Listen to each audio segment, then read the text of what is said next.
Hi friends, ಎಲ್ಲರೂ ಹೇಗಿದ್ದೀರಾ? ಚೆನ್ನಾಗಿದ್ದೀರಾ ಅಂದ್ಕೊತೀನಿ. Welcome back to my channel. ಇವತ್ತು ಸಂಜೆಯಿಂದ ಲಾಗ್ ಸ್ಟಾರ್ಟ್ ಮಾಡ್ತಾಯಿದ್ದೀನಿ. ಟೈಮ್ ಬಂದು 4:15 ಆಗಿದೆ. ಮಳೆ ತುಂಬ ಜೋರಾಗಿ ಬರ್ತಾಯಿದೆ ಫ್ರೆಂಡ್ಸ್. ಹೊರಗಡೆ ಮಳೆ ಬರ್ತಾಯಿದೆ, ತುಂಬ ಜೋರಾಗಿ ಬರ್ತಾಯಿದೆ. ಮಕ್ಕಳಿಗೆ ಹಾಲು ಕಾಯಿಸಿ ಕೊಡೋಣ ಅಂತ ಬಂದೆ. ಇವತ್ತು 4:15ಗೆ ಮಳೆ ಸ್ಟಾರ್ಟ್ ಆಗಿಬಿಟ್ಟಿದೆ. ಮಳೆ ಹಿಂಗೆ ಬರೋದು ಹೋಗೋದು ಮಾಡ್ತಾ ಇದೆ. ಬಟ್ಟೆ ವಾಶ್ ಮಾಡ್ಲಿಕ್ಕೆ ಆಗ್ತಾ ಇಲ್ಲ. ಸೊ ಇನ್ನೊಂದು 2 ದಿನ ಹಬ್ಬ, ವರಮಹಾಲಕ್ಷ್ಮಿ ಹಬ್ಬ ಬಂತು. ಯಾವ ಕೆಲಸ ಮಾಡೋದು ಬಿಡೋದು ಗೊತ್ತಿಲ್ಲ. ಇನ್ನು ಏನು ಕ್ಲೀನಿಂಗ್ ಆಗಿಲ್ಲ. ಮಳೆ ಬರ್ತಾ ಇದ್ರೆ ಇನ್ನೇನು ಬಟ್ಟೆ ವಾಶ್ ಮಾಡೋಕ್ಕಾಗುತ್ತಲ್ವ, ಒಣಗೋದು ಇಲ್ಲ. ಈ ಮಕ್ಕಳನ್ನಂತೂ ಸುಧಾರಿಸೋದೇ ಆಗೋಗ್ಬಿಡುತ್ತೆ ನನಗೆ. ಒಳಗಡೆ ಆಟನೇ ಆಡಲ್ಲ. ಡೋರ್ ಓಪನ್ ಮಾಡಿದ್ರೆ ಸಾಕು, ಹೋಗ್ಬಿಡ್ತಾರೆ ಆಚೆ. ಮಳೆ ಬರ್ತಾ ಇದೆ. ಸಣ್ಣಳು ಹೋಗಿ ಬಾಗ್ಲಲ್ಲಿ ನಿಂತಿದ್ದಾಳೆ. ಋಷು ಬಾ. ಸಣ್ಣಳಂತೂ ತುಂಬ ಆಟ, ಹೇಳೋ ಮಾತೇ ಕೇಳಲ್ಲ. ಬಾಯ್ಲಿ ಬಾ. ವರಮಹಾಲಕ್ಷ್ಮಿ ಹಬ್ಬ ಇನ್ನು 2 ದಿನ ಇದೆ. ಈಗಾಗಲೇ ತುಂಬ ಜನ ತಯಾರಿ ಮಾಡ್ಕೊತ ಇರ್ತೀರ. ನಂದು ಯಾವುದು ತಯಾರಿ ಆಗಿಲ್ಲ. ಸೊ ಮಾಡ್ಕೋಬೇಕು.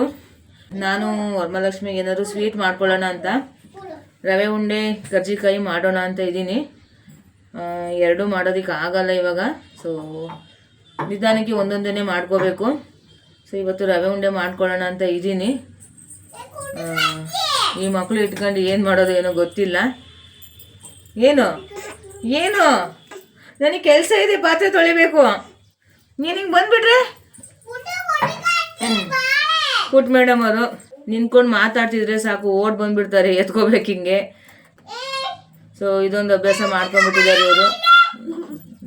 ಹೋಗು, ಅಕ್ಕ ಕರೀತಾ ಇದ್ದಾರೆ, ಹೋಗಿ ಅಕ್ಕ ಕರೀತಾ ಇದ್ದಾರೆ, ಹೋಗು.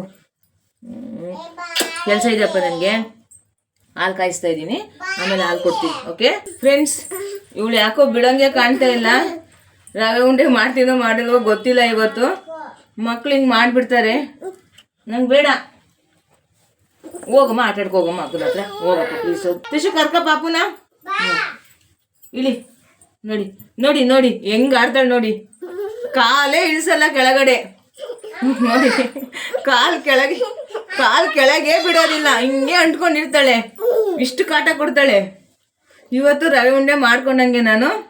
ಇವತ್ತಾಯ್ತು ನನ್ನ ಕೆಲಸ, ಮುಗೀತು ಕತೆ. ವರಮಹಾಲಕ್ಷ್ಮಿ ಹಬ್ಬ ಮಾಡ್ದಂಗೆ ಹೋಗ್ರ.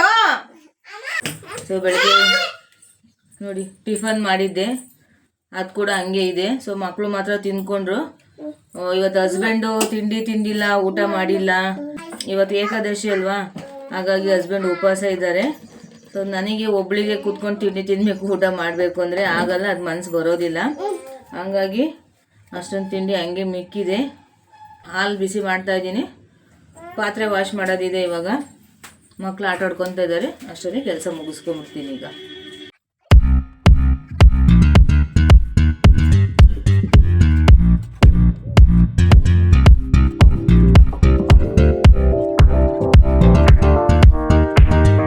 ಫ್ರೆಂಡ್ಸ್, ರವೆ ಉಂಡೆ ಮಾಡಲಿಕ್ಕೆ ಅಂತ ಅರ್ಧ kg ಸಣ್ಣ ರವೆ ತೊಗೊಂಡಿದ್ದೀನಿ. ರವೆ, ಸೊ ಡ್ರೈ ಫ್ರೂಟ್ಸ್ ತೊಗೊಂಡಿದ್ದೀನಿ.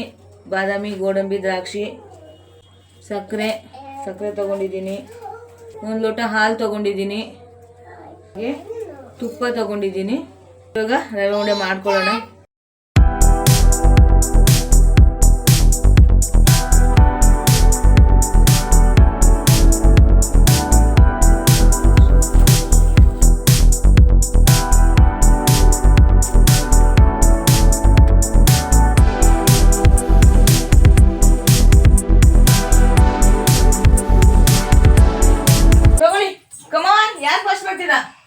ಹಾಲು ತಗೊಳ್ಳಿ. Very good. ಅಕ್ಕೊಂದು ಆಗೋಯ್ತು.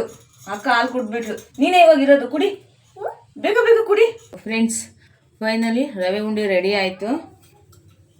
ಮಕ್ಕಳು ಆಟ ಆಡ್ಕೊತಾ ಇದ್ರು, ಬೇಗ ಮಾಡಿಬಿಟ್ಟೆ. ನಾನು ಏನು ಟೇಸ್ಟ್ ನೋಡಿಲ್ಲ, ಮಕ್ಳಿಗೂ ಕೂಡ ಕೊಟ್ಟಿಲ್ಲ. ದೇವ್ರ ಪೂಜೆಗಿಂತ ಮಾಡಿರೋದು, ಹಾಗಾಗಿ ಟೇಸ್ಟ್ ನೋಡಿಲ್ಲ. ಇದನ್ನು ಒಂದು ಕಂಟೈನರ್ ಬಾಕ್ಸಲ್ಲಿ ಹಾಕಿ ತೆಗೆದಿಟ್ಬಿಡ್ತೀನಿ. ಇದು ಹಬ್ಬಕ್ಕೆ ಅಂತ ಮಾಡ್ಕೊಂಡಿರೋದು. ಸೊ ಹಬ್ಬದ ದಿನ ಮಾಡ್ಕೊಳ್ಳೋಕ್ಕೆ ಟೈಮ್ ಆಗೋದಿಲ್ಲ ಅಲ್ವಾ. ಮಕ್ಕಳನ್ನ ಇಟ್ಕೊಂಡು ಕೆಲಸ ಮಾಡೋದೇ ಒಂದು ದೊಡ್ಡ ಟಾಸ್ಕ್ ನನಗೆ. ಅದರಲ್ಲೂ ಇವೆಲ್ಲ ಮಾಡ್ಕೋತೀನಿ ಅಂದರೆ ಟೈಮ್ ಸಿಕ್ಕಾಗಲೇ ಮಾಡ್ಕೋಬೇಕಲ್ವಾ. ಹಾಗಾಗಿ ಇವತ್ತು ರವೆ ಉಂಡೆ ಮಾಡ್ಕೊಂಡಿದ್ದೀನಿ. ನಾಳೆ ಕರ್ಜಿಕಾಯಿನ ಮಾಡ್ಕೋತೀನಿ. ಟೈಮ್ 6 ಗಂಟೆ ಆಯಿತು. ಮಕ್ಕಳಿಗೆ ಕುಡಿಲಿಕ್ಕೆ ಹಾಲು ಕೊಟ್ಬಿಟ್ಟು ದೇವ್ರ ಪೂಜೆ ಮಾಡ್ಕೋಬೇಕು. ಆಮೇಲೆ ನೈಟ್ ಊಟಕ್ಕೆ ಏನು ಅಂತ ಪ್ಲ್ಯಾನ್ ಮಾಡ್ಕೋಬೇಕು.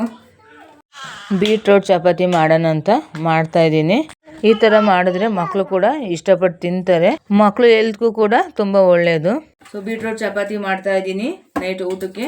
ಸೊ ನಾನು, ಇಬ್ಬರು ಮಕ್ಕಳು, 3 ಜನ. ಹಸ್ಬೆಂಡ್ ಉಪವಾಸ ಅಲ್ಲ, ಅವ್ರೇನು ಊಟ ಮಾಡೋದಿಲ್ಲ. ಹಾಗಾಗಿ ಸಿಂಪಲ್ಲಾಗಿ ಬೀಟ್ರೋಟ್ ಚಪಾತಿ, ಶೇಂಗಾ ಚಟ್ನಿ ಮಾಡ್ಕೊಳ್ಳೋಣ ಅಂತ. ಶೇಂಗಾ ಚಟ್ನಿಗೆ ಜಾಸ್ತಿ ಏನು ಇಂಗ್ರೀಡಿಯೆಂಟ್ ಹಾಕಿಲ್ಲ.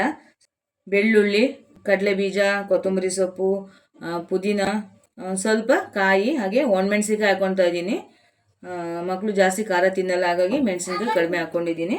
ಉಪ್ಪು, ಇದನ್ನು ಗ್ರೈಂಡ್ ಮಾಡಿಕೊಂಡ್ರೆ ಚಟ್ನಿ ರೆಡಿ ಆಗುತ್ತೆ. ಫ್ರೆಂಡ್ಸ್, ಚಟ್ನಿ ಆಯಿತು. ಚಟ್ನಿನೇ ಕೇಳ್ತಾ ಇದ್ದಾರೆ ಮಕ್ಕಳು, ಚೆನ್ನಾಗಿದೆ ಅಂತ. ಟೇಸ್ಟ್ ನೋಡಿಬಿಟ್ರು ಸ್ವಲ್ಪ ಚೆನ್ನಾಗಿದೆ ಅಂತ ಚಟ್ನಿನೇ ತಿಂತಾ ಇದ್ದಾರೆ. ತಗೋ. ಟೈಮ್ 7 ಗಂಟೆ ಆಯಿತು. ಚಪಾತಿ ಮಾಡ್ಕೋತಾ ಇದ್ದೀನಿ. ಊಟ ಟೈಮ್ ಆಗಿದೆ. ಮಕ್ಕಳಾಗಲೇ ಶುರು ಹಚ್ಕೊಂಡಿದ್ದಾರೆ ಹೊಟ್ಟೆ ಹಸು ಅಂತ.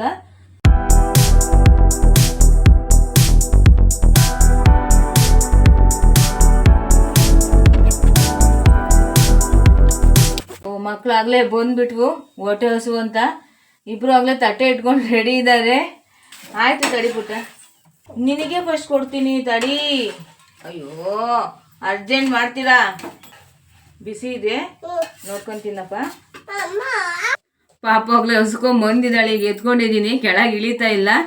ಊಟ ಬೇಕಂತ ಅವಳಿಗೆ. ಸೊ ದೊಡ್ಡಳಾಗಲೇ ಊಟ ಮಾಡ್ತಾ ಇದ್ದಾಳೆ. ಇವಳಿಗೆ ನಾನೇ ಊಟ ಮಾಡಿಸ್ಬೇಕೀಗ. ಟೈಮ್ ಆಗಿದೆ, ಅದಕ್ಕೆ ಬಂದಿದ್ದಾಳೆ. ಇದು ಕೆಳಗೆ ಇಳಿತಾ ಇಲ್ಲ. ಇಳಿಯಮ್ಮ ಕೆಳಗೆ, ಇಳಿ ಇಳಿ. ನೋಡಿ ನೋಡಿ ಹೆಂಗೆ ಅಂಟ್ಕೊಂತಾಳೆ, ನೋಡಿ ನೋಡಿ ಹೆಂಗೆ ಅಂಟ್ಕೊಂತಾಳೆ. ಇಳಿ ಕೆಳಗೆ, ಇಳಿ ಕೆಳಗೆ, ಇಳಿ ಕೆಳಗಿಳಿ. ಕೆಳಗೆ ಇಳಿಯೋದೇ ಇಲ್ಲ, ಹಿಂಗೆ ಅಂಟ್ಕೊಂಡ್ಬಿಡ್ತಾಳೆ. ಮಕ್ಕಳು ಸವಾಸನೇ ದೊಡ್ಡದು ಫ್ರೆಂಡ್ಸ್. ಸುಸ್ತಾಗೋಯ್ತು ನನಗಂತೂ. ಸೊ ಫೈನಲಿ ಬೀಟ್ರೋಟ್ ಚಪಾತಿ, ಶೇಂಗಾ ಚಟ್ನಿ ರೆಡಿ ಆಯಿತು. ಪಾಪು ಹೊಟ್ಟೆ ಹಸ್ಕೊಂಡ್ಬಿಟ್ಟಿದ್ದಾಳೆ. ಪಾಪ ಊಟ ಮಾಡಿಸ್ಬಿಡ್ತೀನಿ ಅವಳಿಗೆ, ಟೈಮ್ ಆಗಿಬಿಟ್ಟಿದೆ ಆಲ್ರೆಡಿ. ಇನ್ನೂ ಹಸ್ಬೆಂಡ್ ಬಂದಿಲ್ಲ. ಇವ್ರಿಗೆ ಊಟ ಮಾಡಿಸೋ ಅಷ್ಟೊತ್ತಿಗೆ ಅವ್ರು ಬರ್ತಾರೆ. ಸೊ ಆವಾಗ ನಾವು ಊಟ ಮಾಡ್ಕೋತೀವಿ. ಸೊ ಇವತ್ತು ಅವ್ರು ಉಪವಾಸ, ನಾನು ಒಬ್ಬಳೇ ಊಟ ಮಾಡ್ಕೋಬೇಕು. ಇವತ್ತು ಬೆಳಗ್ಗೆನೂ ಸರಿಯಾಗಿ ತಿಂದಿಲ್ಲ, ತಿಂಡಿ ಒಬ್ಬಳೇ ತಿನ್ನಬೇಕು ಅಂತ. ಮಧ್ಯಾಹ್ನ ಊಟ ಮಾಡಿಲ್ಲ, ಹಾಗಾಗಿ ವಿಧಿಲ್ಲ, ರಾತ್ರಿ ಊಟ ಮಾಡಲೇಬೇಕು. ಹಾಗಾಗಿ ಇವತ್ತಿನ ವಿಡಿಯೋ ಇಷ್ಟೇ ಫ್ರೆಂಡ್ಸ್. ಯಾರಿಗೆಲ್ಲ ವಿಡಿಯೋ ಇಷ್ಟ ಆಯಿತು ಲೈಕ್ ಮಾಡಿ, ಕಮೆಂಟ್ ಮಾಡಿ, ಶೇರ್ ಮಾಡಿ. ಹಾಗೆ ಚಾನಲ್ ಸಬ್ಸ್ಕ್ರೈಬ್ ಮಾಡೋದನ್ನ ಮರಿಬೇಡಿ. ಸಬ್ಸ್ಕ್ರೈಬ್ ಮಾಡ್ಕೊಳ್ಳಿ, ಸಪೋರ್ಟ್ ಮಾಡಿ. ಮುಂದಿನ ವಿಡಿಯೋದಲ್ಲಿ ಸಿಗ್ತೀನಿ friends. Thank you all. Bye bye.